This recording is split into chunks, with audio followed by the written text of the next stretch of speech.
Killed in the avalanche is triggered by the quake. As we first told you last night, one of the victims was from New Jersey. CBS 2's Steve Langford has more on her story.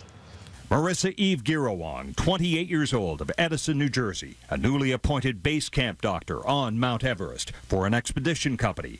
Girawang clearly thrilled to be there, posting on her Facebook page from base camp on Everest, April 14th, quote, "Had to hike through fresh 12-inch snow, but finally made it safe and sound to my new home for the next 7 weeks. Thank goodness for my -30 sleeping bag." We were advised not to make any comments at this moment, so if you could respect our privacy, we're just visiting it. Friends arriving at the Girawang home in Edison Sunday, where family remained inside. Word that this remarkable young woman had perished in the avalanche on Everest, doing what she loved. Heartbreaking news to neighbors. I feel terrible, and my heart goes out to the family. We wish them the best, and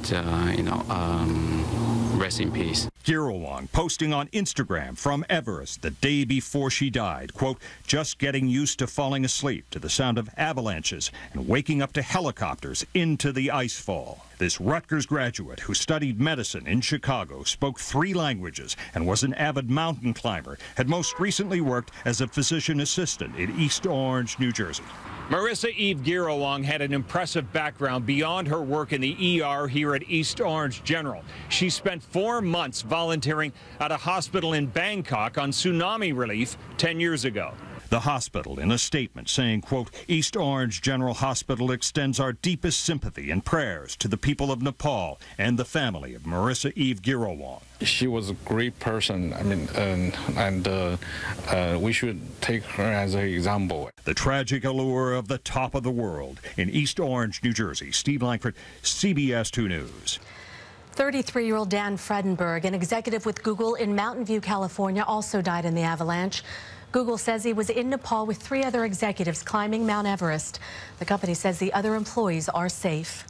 And 61-year-old California filmmaker Tom Taplin was shooting a documentary about the Mount Everest base camp when he was killed. His widow says a guide hired to take Taplin and his photographer up the mountain gave her the terrible news. He called to tell me that Tom had been killed by the blast of the avalanche. Really a larger-than-life kind of guy. He's so much fun to be with, which is why I will miss him so terribly.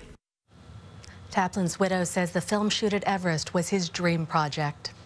Stay with CBS 2 for continuing coverage of the earthquake in Nepal, and head to cbsnewyork.com for a slideshow of the devastation, as well as ways you can help in the recovery effort.